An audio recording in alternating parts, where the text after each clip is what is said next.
নমস্কার বন্ধুরা, পাইচিবাড়িকে আমার সকল বন্ধুকে স্বাগত জানিয়ে আমি আবারও চলে এসেছি একটা রেসিপি নিয়ে। দারুণ স্বাদের রেসিপিটা হলো ফুলকপি রোস্ট।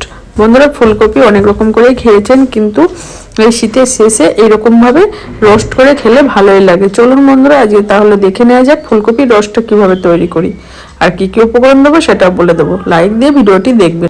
ফুলকপি রোস্ট বানানোর জন্য সবার আগে আমি এখানে একটা এই বাটির মধ্যে ছোট বাটি হাফ বাটি টক দই নিয়ে নিয়েছি। টক দইটা ভালো করে ফেটিয়ে নিয়েছি।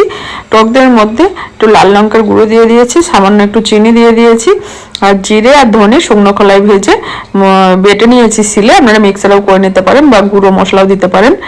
আর হলুদ দিয়ে দিয়েছি পরিমাণ মতো, আর একটু লবণ দিয়ে দিয়েছি পরিমাণ মতো।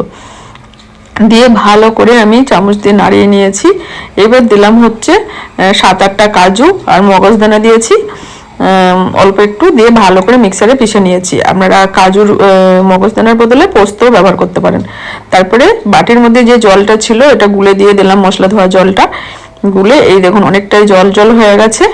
এইবার আমি ফুলকপিগুলো গরম জলে ভালো করে লবণ দিয়ে আমি রেখে দিয়েছিলাম।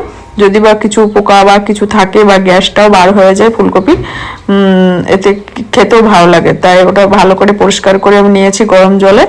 এইবার আমি ফুলকপিটা সবার আগে, মশলাটা তো তৈরি করা হয়ে গেছে রোস্টের, এবার ফুলকপিটা ভালো করে আমি সাদা তেল দিয়ে দিয়েছি। এখানে 3 থেকে 4 চামচ আমি সাদা তেল দিয়েছি। সাদা তেলে ভালো করে আমি ফুলকপিটা প্লেন ভেজে নিচ্ছি, কোনো লবণ হলুদ ব্যবহার করিনি এখানে। দেখুন লাল লাল করে ভেজে নিয়েছি, আর ডান্ডিগুলো খুব সুন্দরভাবে সিদ্ধ হয়ে গেছে ফুলকপির ডাঁটিগুলো। এইবার ডাইরেক্ট এইভাবে ফুলকপিগুলো তুলে আমি যে মশলাটা তৈরি করেছিলাম রোস্টের দিয়ে দিয়েছি। দেওয়ার পরে এই তেলের মধ্যেই আমি করব, গ্যাসটা একদম লোতে করে দিয়েছি, এই তেলের মধ্যেই রান্নাটা করব। আর ফুলকপিটা এইভাবে দেওয়ার পর 5 মিনিট রেখে দিয়েছি। এইভাবে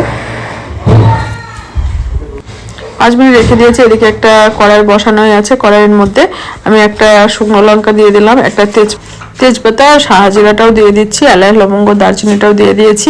আপনারা শাহজিরা না থাকলে আপনারা গোটা জিরাটাও দিতে পারেন। এবার ফোড়নটা একটু ভাজা ভাজা করে নেওয়ার পরে আদা আর কাঁচা লঙ্কাটা পেস্ট করে নিয়েছিলাম দিয়ে দিয়েছি, আর কাঁচা লঙ্কাটা অল্প পরিমাণে দিয়েছি।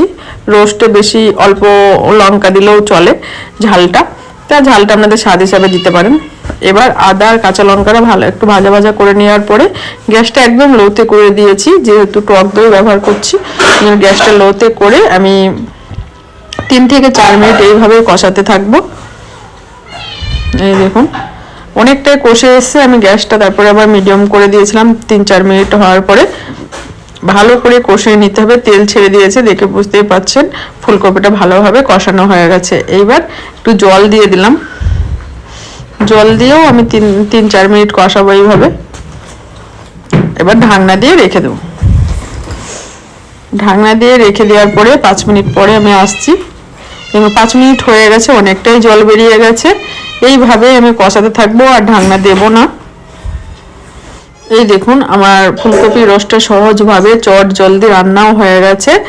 এইবার আমি এবার একটু গরম মশলা দিয়ে দিলাম, আর দেব হচ্ছে 1 চামচ ঘি দিয়ে দিয়েছি। আমি নামিয়ে দেখাচ্ছি বন্ধুরা কত সুন্দর হয়েছে ফুলকপি রোস্ট। দেখুন বন্ধুরা দারুণ হয়েছে, আর খেতেও দারুণ হবে। আপনারা অবশ্যই বাড়িতে এইভাবে ঝটপট একবার ফুলকপি রোস্ট তৈরি করে দেখবেন।